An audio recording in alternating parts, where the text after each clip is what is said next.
Shalom, salam berkat dari kami untuk pendengar sekalian. Saat ini pendengar akan diberkati dengan program Hari Ini Harinya Tuhan bagian yang ke-8. Sebuah program rohani tentang doktrin Alkitab yang menolong kita untuk semakin tertanam dalam kebenaran firman dan bertumbuh dalam kemuliaan.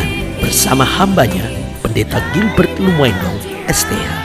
Banyak orang merasa doktrin Alkitab sebagai sesuatu yang membingungkan. Tetapi tahukah saudara bahwa doktrin Alkitab intinya adalah memahami Alkitab dengan benar, dengan pemahaman yang sistematis, sehingga kita terus dapat tertanam di dalam kebenaran firman, sehingga kita terus bertumbuh di dalam kemuliaan Allah. Buka hati saudara sekalian untuk menerima berkat-berkat firman-Nya hari ini. Masing-masing orang memiliki pandangan tentang Tuhan. Jika seorang berkata tentang Tuhan, seorang akan berkata bahwa sepertinya dia itu yang selalu mau melarang apapun yang sebetulnya mendatangkan kebahagiaan buat saya. Sebagian lagi kalau mendengar kata Tuhan, dia berkata, loh itu sumber segala-galanya buat hidup saya. Kalau bukan karena Tuhan, tidak akan saya ada sebagaimana saya ada. Lalu sebagian kalau dibicarakan tentang Tuhan, maka dia akan berkata, Tuhan, wah itu mah selalu mengharapkan sesuatu dari saya harus begini, saya harus begitu. Lalu dia minta sumbangan buat gereja, dia minta sumbangan buat orang miskin. Dan sepertinya Tuhan itu pribadi yang selalu merugikan saya.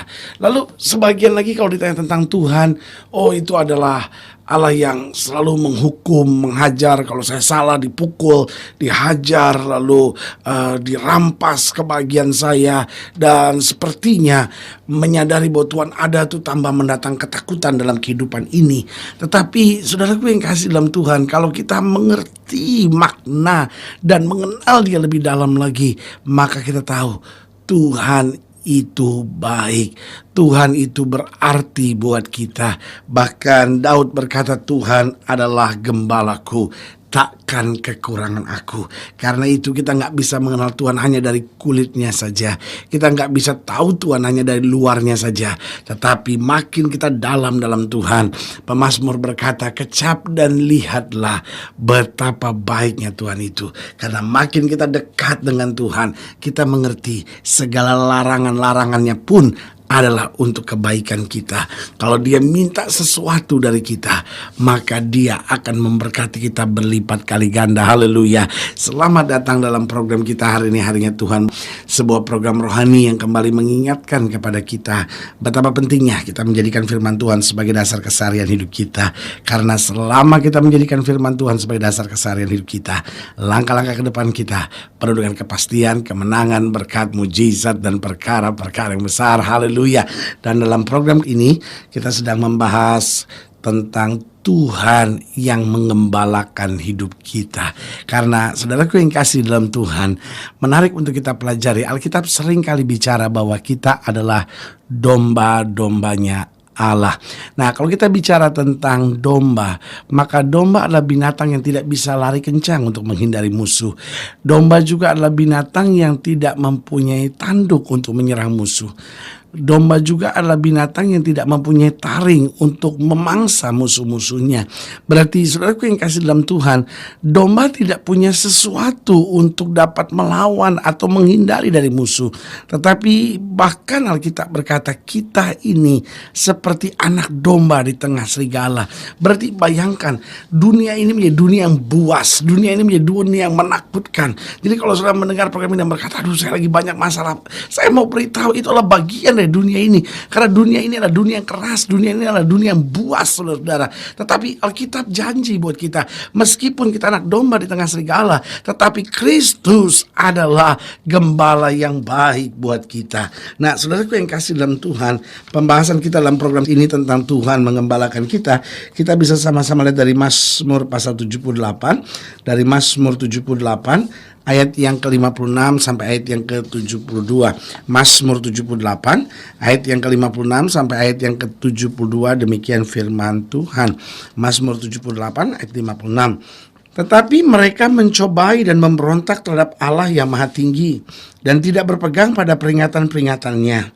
Mereka murtad dan berkhianat seperti nenek moyang mereka, berubah seperti busur yang memperdaya. Mereka menyakiti hatinya dengan bukit-bukit pengorbanan mereka, membuat dia cemburu dengan patung-patung mereka. Ketika Allah mendengarnya, ia menjadi gemas. Ia menolak Israel sama sekali. Ia membuang kediamannya di Silo, kemah yang didiaminya di antara manusia. Ia membiarkan kekuatannya tertawan, membiarkan kehormatannya jatuh ke tangan lawan. Ia membiarkan umatnya dimakan pedang, dan gemaslah ia atas miliknya sendiri. Anak-anak teruna mereka dimakan api, dan anak-anak darah mereka tidak lagi dipuja dengan nyanyian perkawinan. Imam-imam mereka telah gugur oleh pedang, dan janda-janda mereka tidak dapat menangis. Lalu terjagalah Tuhan seperti orang yang tertidur, seperti pahlawan yang siuman dari mabuk anggur. Ia memukul mundur para lawannya. Ia menyebabkan mereka mendapat celah untuk selama-lamanya. Ia menolak kemah Yusuf, dan suku Efraim tidak dipilihnya. Tetapi ia memilih suku Yehuda, gunung Sion yang dikasihinya. Ia membangun tempat kudusnya setinggi langit, laksana bumi yang didasarkannya untuk selama-lamanya. Dipilihnya Daud hambanya.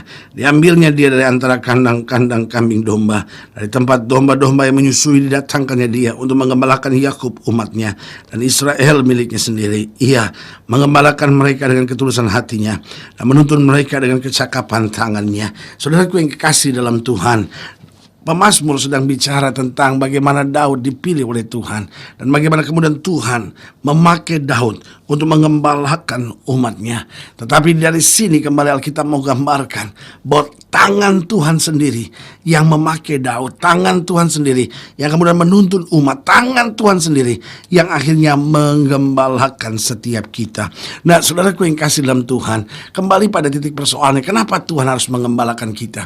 Karena dunia adalah dunia yang terlalu berbahaya. Bahkan seperti saya tadi katakan, saya mau ulangi sekali lagi, bahwa dunia ini adalah dunia yang buas. Sehingga kalau kita dalam kehidupan kita sebagai anak Tuhan tidak melekat, tidak menempel, tidak hidup di dalam Kristus, kita gak kuat. Makanya Alkitab dengan tegas berkata, di luar aku kamu tidak dapat berbuat apa-apa. Dengan lain kata, kalau kita tinggal dalam Kristus, baru kita mendapat kekuatan. Nah, saudaraku yang kasih dalam Tuhan, apa artinya Tuhan mengembalakan kita? Yang pertama saya pelajari, Tuhan sebagai gembala yang tuntunannya luar biasa dalam hidup kita. Artinya apa? Dia sebagai gembala yang menuntun kita, memberitahu jalan yang tepat, memberitahu keputusan yang tepat, memberitahu hal-hal yang harus kita hindari. Nah, itu Allah yang menuntun kita. Itu sebabnya kekristenan tidak lepas dari doa. Nah, doa ini bukan hanya memaksa Tuhan untuk mengerjakan apa yang saya mau. Ada banyak orang kan pikir begitu kan. Kalau saya berdoa itu berarti apa yang saya mau Tuhan harus kerjakan. Kalau Tuhan belum kerjakan, saya akan komplain dan berkata, Tuhan kenapa Tuhan belum jawab doa saya kan sudah berdoa. Tetapi saudaraku yang kasih dalam Tuhan, doa sebetulnya bukan saudara memaksa Tuhan untuk mengerjakan apa yang saya mau, tetapi sebetulnya doa adalah membuat hati saya mengerti apa yang sebetulnya Tuhan mau, sehingga lewat doa akhirnya kita menyadari, oh ini loh Tuhan menuntun saya, oh ini loh yang Tuhan mau. Berarti kalau saya tahu apa yang Tuhan mau, berarti saya berjalan di dalam jalan Tuhan, maka otomatis segala janji-janji berkatnya menjadi bagian yang luar biasa dalam hidup saya. Haleluya. Berarti jelas yang pertama, kalau kita menyadari bahwa Tuhan mengembalakan kita, apa artinya? Tuhan sebagai gembala yang tuntunannya luar biasa. Ada banyak rumah tangga bermasalah terus-menerus gak selesai-selesai. Kenapa? Karena tidak mau dengar tuntunan Tuhan. Masing-masing mau menjalankan egonya sendiri. Masing-masing merasa diri yang paling baik. Masing-masing merasa bahwa Tuhan robah suami saya, Tuhan robah istri saya. Tetapi kalau masing-masing mulai doa dan tunduk pada Tuhan dan bilang, Tuhan tuntun saya, apa yang harus saya kerjakan, maka saudaraku yang kasih dalam Tuhan, saya terlalu percaya Roh Kudus memampukan kita mengambil langkah yang tepat untuk berjalan dalam kuasa kemuliaan Tuhan. Berarti yang pertama jelas, Tuhan sebagai gembala yang tuntunannya luar biasa dalam kehidupan kita. Yang kedua saya pelajari bahwa Tuhan sebagai gembala yang mencukupi kita dengan ajaib. Artinya apa? Kalau Tuhan menjadi gembala buat kita, kita tidak akan pernah kekurangan. Alkitab berkata, Dulu aku muda, sekarang aku menjadi tua, kata Daud. Tidak pernah aku lihat anak cucu orang benar meminta-minta roti. Bahkan Yesus berkata, kalau burung di udara Tuhan pelihara, apatah lagi orang percaya. Jadi saudaraku yang kasih dalam Tuhan, ada masanya setan mulai menyerang pikiran kita dan berkata, oh Tuhan gak akan jawab doa kamu, oh kamu gak akan diberkati oleh Tuhan, oh kamu akan terus hidup kekurangan. Tapi sebagai hamba Allah, kembali saya mau ingatkan, Dia adalah gembala buat kita. Dia mencukupi kita dengan hal-hal yang ajaib yang kita nggak pikirkan, asal saja kita mau tetap melekat, berjalan dalam tuntunannya, hidup di dalam hukum-hukumnya, dan berjalan tetap mendekat kepada Kristus. Yang ketiga saya pelajari, Tuhan sebagai gembala yang memberikan keamanan yang dahsyat. Jadi meskipun serigala-serigala liar mau menyerang anak domba ini, tetapi selama kita ada di dalam genggaman, di dalam pengawasan dari Sang Gembala Agung kita, makanya Daud berani berkata, Tuhan adalah gembalaku, takkan kekurangan aku. Artinya, walaupun musuh mau menyerang bagaimanapun, walaupun binatang-binatang buas mau menyerang bagaimanapun, tetapi keamanan perlindungan yang Tuhan berikan itu cukup buat kita. Dan yang keempat, yang terakhir, Tuhan sebagai gembala yang mengajar kita dengan target yang besar. Artinya apa? Dia sebagai gembala yang bukan hanya menjaga kita, tetapi kemudian dia mengajar kita. Karena dia punya target yang besar dalam hidup kita. Dia mau kita sukses. Dia mau hidup kita diberkati. Dia mau hidup kita menjadi berkat. Dia mau supaya kemuliaan Tuhan nyata dalam hidup kita. Itu sebabnya dia mengembalakan kita dengan sabar. Tapi sekaligus dia ajar kita, dia didik kita sampai kita mencapai target yang Bapa sediakan buat kita. Berarti hari ini ketika kita menjadi Tuhan sebagai gembala, kita mengerti tuntunannya luar biasa. Lalu yang kedua, dia mencukupi kita dengan ajaib. Yang ketiga, dia memberi keamanan dan perlindungan yang dahsyat. Dan yang keempat, dia mengajar kita. Persoalannya, maukah kita tetap melekat pada Sang Gembala Agung kita di tengah tantangan, di tengah masalah, sampai kita melihat kemuliaannya dinyatakan. Haleluya. Kalau selain dilayani lebih jauh, hubungi kami melalui telepon, hubungi kami melalui surat, kunjungi website kami. Karena kami ada untuk membawa Bapak Ibu Saudara senantiasa lebih dekat pada Tuhan dan mengalami kasih kuasa mujizat yang luar biasa. Haleluya. Secara khusus melalui program ini juga saya mau berdoa buat setiap saudara yang sakit, setiap saudara yang berbeban berat, karena kita percaya bahwa bagi Allah tidak ada perkara yang mustahil. Nah, saudara-saudara ingin didoakan secara khusus, saudara boleh taruh tangan kanan saudara di dada dan kita akan berdoa. Mari kita berdoa. Bapa, dalam nama Yesus, kami berdoa melalui program ini karena kami percaya Tuhan adalah gembala yang agung buat kami. Tuhanlah yang mengembalakan kami, yang memberi tuntunan, yang mencukupi kami, yang memberikan keamanan, perlindungan, dan mengajar kami. Itu sebabnya Bapak berdoa di dalam nama Yesus. Tuhan jamah satu persatu, khususnya para pendengar yang taruh tangan kanannya di dada, karena membutuhkan mujizat, membutuhkan kekuatan, pemulihan dari Tuhan. Hamba berdoa di dalam nama Yesus, Tuhan jamah perkara-perkara yang dahsyat dan luar biasa boleh terus terjadi dalam kehidupan kami. Hamba doa buat yang sakit, sehingga yang sakit Tuhan sembuhkan, yang lemah Tuhan kuatkan, yang susah Tuhan hiburkan, rumah tangga dipulihkan, berkat-berkat ekonomi Tuhan curahkan, dan orang-orang muda boleh berjalan makin hari makin dekat dengan Tuhan. Di dalam nama Yesus kami berdoa. Haleluya. Amin. Saudara gue yang kasih dalam Tuhan, kita sudah berdoa. Ingat, Allah tidak pernah lalai menepati janjinya. Ini saatnya buat kita untuk bangkit, bersemangat, bersukacita dalam menghadapi segala perkara, karena Yesus segala-galanya buat kita. Doa saya menyertai saudara sampai berjumpa pada program berikut. Dan jangan lupa jadikan hari ini harinya Tuhan. Haleluya.